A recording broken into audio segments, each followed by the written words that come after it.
Xander and I were just talking. Yes, it was these sorry-ass Jets. But that's what you do to sorry-ass teams.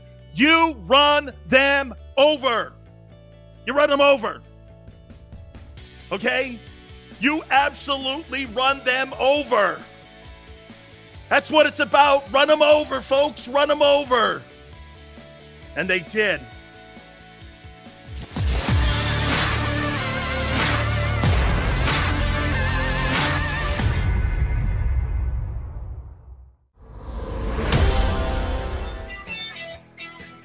Let that baby sit there. Good afternoon, Dan Sileo, National Football Show. We have a lot on that. Hey, do we ever have a lot on that? What a spectacular weekend. What an interesting weekend in college football. I mean, my alumni and my school and everything obviously was front and center today and over the weekend. Alabama punching their ticket once again to the national finals. And let me tell you this, man. Was there any doubt that Bama, I picked them on Friday. I think Kirby Smart and those guys, we're going to get it done against Alabama and Atlanta on Saturday. So we're going to talk all about that. Obviously, I'm going to get to that here in a second. But Minshew Mania, baby. Let's get it going. Minshew Mania in Philadelphia. Holy cow. Fly, Eagles, fly, baby. 33-18 over the shitty Jets. Third down, 6 of 13. Way to go, Gardner. 233 yards passing. Way to go, Gardner. Total yards, 418, and most importantly, 41 carries and 185 on the ground. Outstanding job by the Philadelphia Eagles over the sorry-ass Jets. Xander and I were just talking. Yes, it was these sorry-ass Jets. But that's what you do to sorry-ass teams. You run them over. You run them over. Okay? You absolutely run them over. That's what it's about. Run them over, folks. Run them over. And they did. Gardner Minshew, 20 of 25. 242, 2 TDs, 133.7 QB rating. Miles Sanders, 120 on the ground. Spectacular running the ball. How about Dallas Goedert, too? Best game I've seen him wear that Eagle uniform. 6 catches, 105. Watkins himself was great with 3 catches and 60 yards. Here's the topic question. Here's the topic question. Should the Eagles go the rest of the way with Gardner Minshew, a starting quarterback, or should they go back to Jalen Hurts coming out of the bye? What should they do? What would you do with Gardner Minshew? You saw how he played. By the way, is that guy Mr. Nasty Philly or what? Mr. Nasty Philly, man. Hey, those chest bumps, the hair under the arm, this guy's like a mess. I love him, though. Does that guy not have Philly all over him, man? Holy cow, I'm watching him chest bump his old man. Holy cow, man. What should Howie Roseman and Nick Sirianni do? Should they keep Gardner Minshew in, or should they go back to Jalen Hurts coming out of the bye? That's topic number 1. Oh, and by the way, Pro Football Focus as a roster named the Philadelphia Eagles the 9th best roster in all of the NFL. Just so you know, guys, you're the 9th best roster in the league, and you're 6-7. We're going to debate that and hit on that. All right. Obviously, the news of the day is my alma mater, the University of Miami, stealing Manny Diaz away, or excuse me, firing Manny Diaz and then stealing Mario Cristobal away from Oregon. Let me just put it to you this way. Okay? For Mario Cristobal to leave Oregon, make no mistake about it, all the boxes had to be checked. Improvement in facilities, money that was being put down on assistant coaches, the salary for assistant coaches, the salary for the head coach. Guys, what this did, this move here, what this move did okay? It made Miami relevant again because now what you've done is you've made that job one of the top 5 jobs in the country salary-wise and commitment-wise. My only problem is it's only taken you 20 years to get off your asses to figure it out. Why would you let the program suffer and just drown for the last 20 years? You just decided to get off your ass and get back into the game? Here's why. Because you couldn't keep selling the past any longer. I am absolutely floored and stunned. And people are going, Sileo, you're eating crow. No, this is something they've never done. Miami has never put the resources into the program. They've always taken from the program. This is the first time that they have put money into the program. It's the first time. So to sit here and say that, hey, you know, Sills, you're eating crow. Okay, get this too. At the end of the day, congratulations. They did something that, again, it's like thanking somebody for not robbing a bank. You should have been doing this for the last 20 years. When every other program was putting money into their program, Miami wasn't. And now all of a sudden, hey, look at this. This is a new Miami. Hey, you know what? It's a new Miami. It is. But where you been for 20 years? Give me a break, dude. Really, think about this for a second. Smile said it. Wake Forest was in the fucking ACC title game. Wake Forest. Wake Forest, Duke, UNC, all these other shitty programs. You want me to sit here and go, oh, my God, now we're back. What took you so long, guys? What in the hell took you so long? It's about time you got off your asses and did something.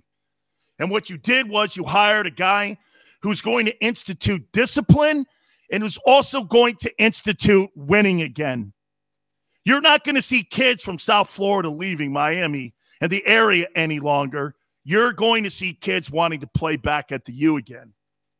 There was a new sheriff in town. His name is Mario Cristobal. And I say this with all respect to Manny Diaz. Manny, thank you very much for what you did to our program.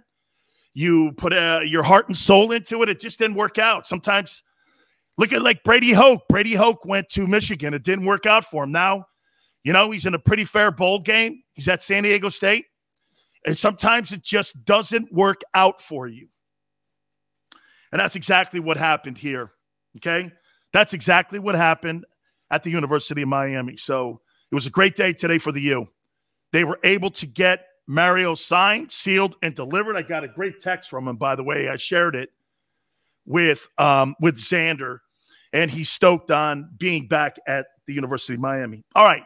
You guys know how this works. What I do is I put your thoughts into content. We got a lot of stuff to hit on, man. A lot of stuff to hit on today. NFL, if you guys want to hit on the University of Miami getting back into the college football business, instead of being 7-5, they're back in the business. You can hit on that as well. Really, I mean, this is a major topic here going on here with our show.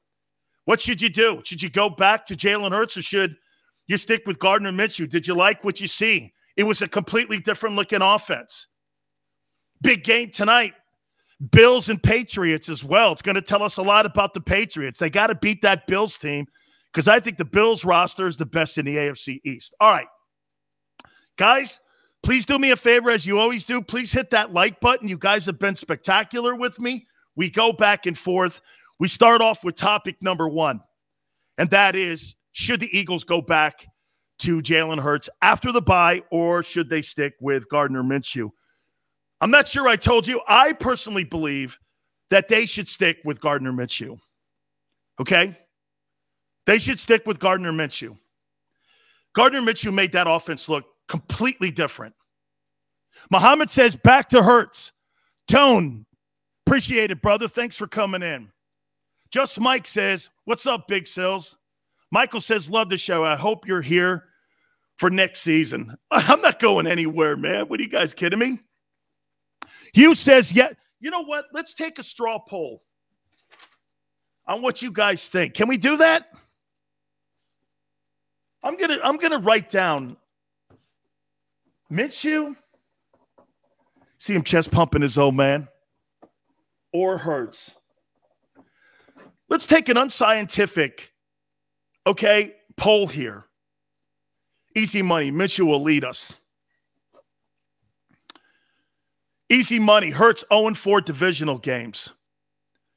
Roll Tide, Bulldog Breeder. No. Hell no, Minshew. All day. Minshew. JK says, Minshew. All day, huh?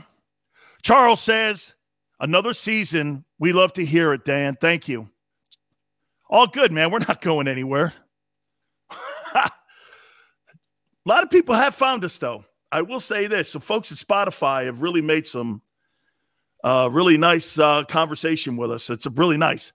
East Camden for life. Hurts. There you go. Hurts. Okay, Camden, got you. Minshew, imagine when other RBs are back. I like it. Shanteza, Minshew. I'll tell you what, man. He looked awful good. How accurate was he, too? Justin said pass game looks best it's looking 2 years. Wow. I'm assuming that is a Gardner Minshew. Ewing says no to Minshew, so I'm saying Hurts. Chalk it up, Sports Philly. Hurts. Okay. You guys notice anything different in the passing game, though, at all? Hey, Joey B says, Minshew, fear the stash. Yeah, that's for damn sure. Fear the stash.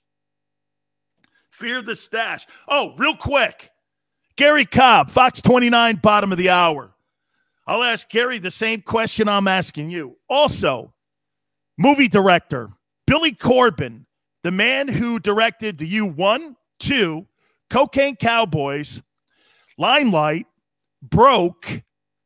He's such a great documentary director, and he will be on with us and is very plugged into Miami. That'll be in hour number 2.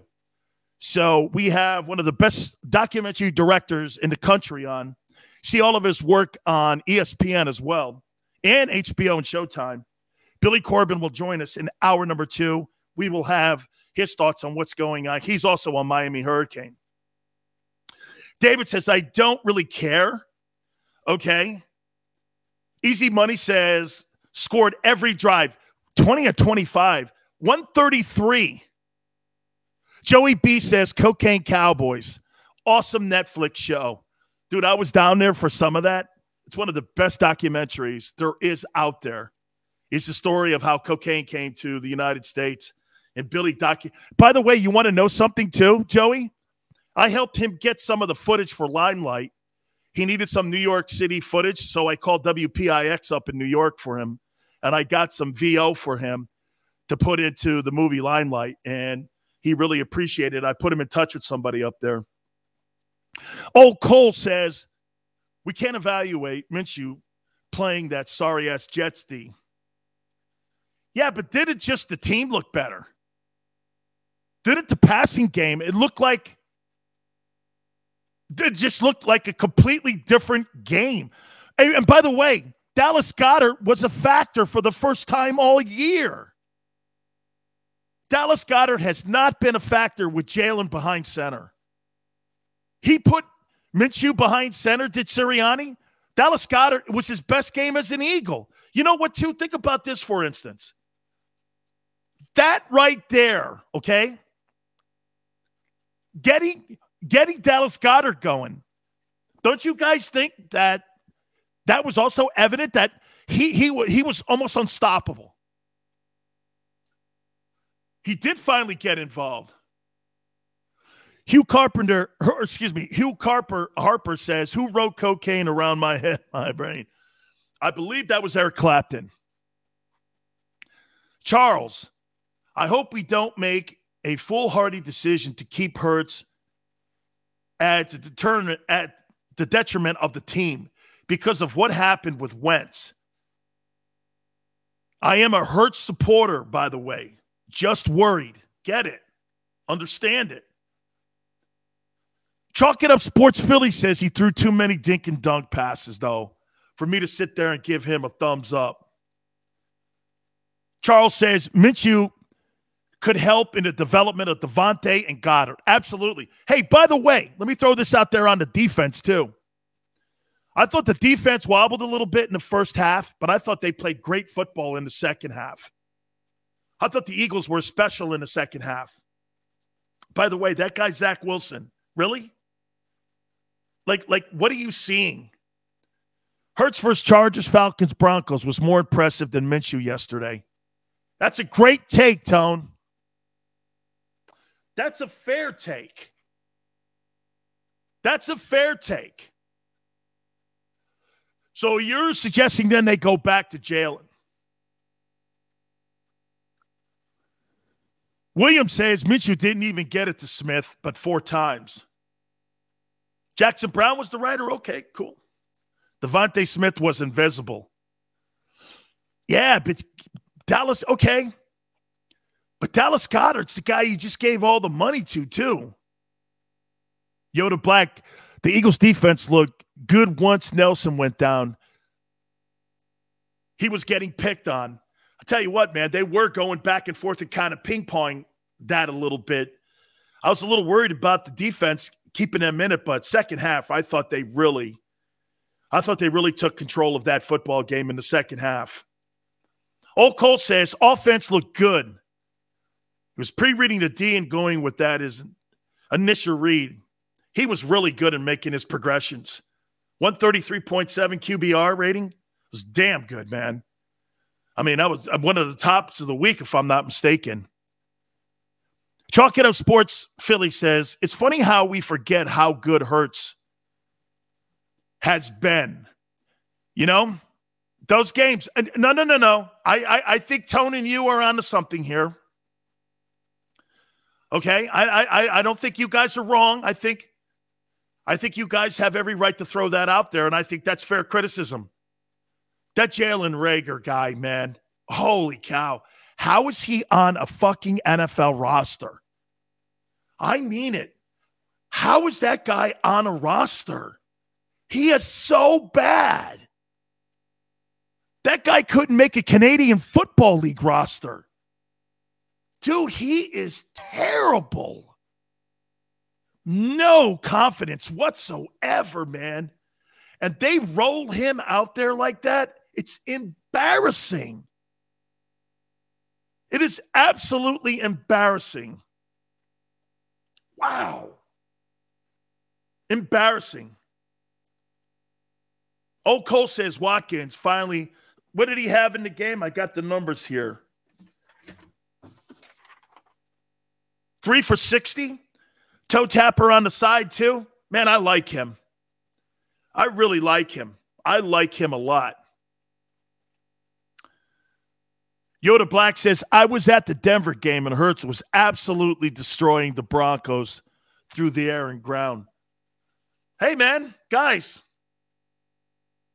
that's a good topic. This is a great topic. A traditional passer versus Jalen. You know, if you're Howie and you're sitting and you're looking at evaluating style, how about this, guys? Let's do this. Let's take the quarterbacks and put them over here. What quarterback best fits the roster that's constructed currently right now? What guy fits it? I would have to say Jalen. Follow me here. You really don't have any skill at the wideout spots. You got a tight end that's really good. Your offensive line, oh, by the way, I want to make this proclamation. The Philadelphia Eagles have the best O-line in the NFL. Brian Baldinger was right. Best O-line in the NFL. Okay? Best O-line. They've got the best O-line. A team's not really set up for a drop-back guy, is it? Roll Tide Bulldog Breeder says, Junkyard Jalen versus Bayou Minshew. Hey, Brian Kelly in here could probably talk. That's my boy, Bayou Minshew.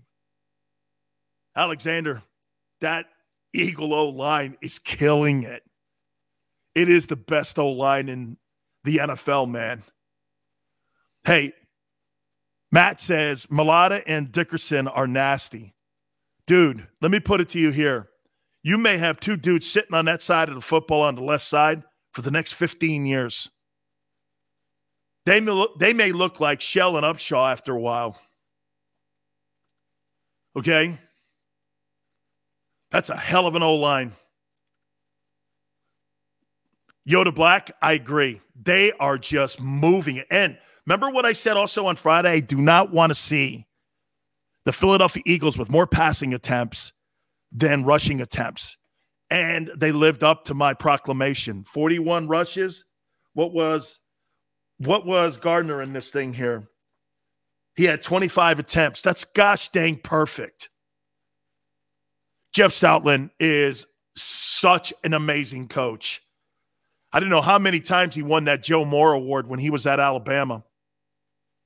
I mean, just absolutely spectacular. Thank you, Hugh. Dude, 700 pounds on the left side. It's like Upshaw and Shell. Spectacular. Just absolutely spectacular. By the way, do you see the offensive line of Alabama taking control of a football game? This goes into what we're talking about here with the Eagles. The one thing that, without a doubt, that you saw in that SEC championship game, by the way, high-level ball game, okay, was that Alabama's O-line. Look at the two games they had, too. Auburn was more competitive. James says it was the Jets, though. You're right, James. Everything's got to be taken with a grain of salt here. Okay? William says this offense and roster with the Eagles is more set up and built around Hurts. He's right, it is. Man, did Bama shut down Davis, man? That was, again, just coaching 101. Nick Saban is such a great football coach. And by the way, he's an even better recruiter. Even better recruiter. Ron says, I liked what Minshew, the fact that he could read the defenses pre-snap and know where they had to get the ball to. And the checkdowns to the backs, they were great, wasn't it, Ron? Raphael, before deciding best quarterback for the system, a bigger issue is inconsistent play calling. I'd argue most of the losses this season are a result of bad coaching. It's too big a factor. Raphael, it is apparent in some situational play calling, isn't it? You know, like the Giant game was a you're referring back to that. By the way, are we not sitting here on this Monday going like this right now? Holy cow, guys. That Giant loss hurts more now. They'd be above 500 instead of 6-7. Now they go into the bye, and I believe, if I'm not mistaken, they got Washington coming out of the bye, right? Well, Washington right now is back to 500, man. That's a good-looking football team, and they're playing great. Joey, I have interviewed Saban when I was down in Miami. Be great to get him on now and see how he looks at his career at Alabama compared to when I was interviewing him as the Miami Dolphin head coach. T. Lewis says Minshew showed what the offense was capable of. Hey, Xander, that's a great take right there. T. Lewis. He's giving you on what Nick Sirianni's offense could look like with an accurate passer. Raphael says, first season games with 80% pass run ratio too. Absolutely. That was at the beginning of the game, at the season with the games you're talking, that they were just not running. I mean, what was it? The running backs got 2 carries in a game. David says, this is starting to look like a Wentz and Foles dilemma again. David, you know what, though? David, let me. David brings that up, Wentz and Foles. David, that's not a bad thing. That's not a bad thing when you have 2 good players that you're trying to decide over. Don't you think Nick Saban or Bill Belichick have decisions when you're on good teams? Do I play this guy or that guy? When you have talent on your roster, that's a great sign of roster talent. Where you're not going like this, I got to play this shitty guy or this great guy. And when I have a fall off, when a guy gets injured, my roster's not deep. Okay? I mean, it's not the worst thing in the world. All right. Yeah, people on my Twitter page, at Dan Sileo Show, are like, Sills, are you going to eat crow on the Canes? No, I'm not. We still suck as of today. Okay? It's been 20 years since we've been decent. 7-5 is roadkill. It's a great step hiring Mario Cristobal. Great step. But I want to see it on the field. I don't give hope necklaces out. Hope we're going to be good. I hope this is a good move. I like to see winning. Okay? I like to see winning. All right. I'm going to talk to my friend Gary Cobb from Fox 29. What should the Eagles do? You guys want to hit on any of the college action or any of the NFL Sunday action, please do that. By the way, please hit the like button. We so appreciate it, guys. Thank you so much for coming aboard. Gary Cobb from Fox 29 in Philly. Next, you keep it here on the National Football Show.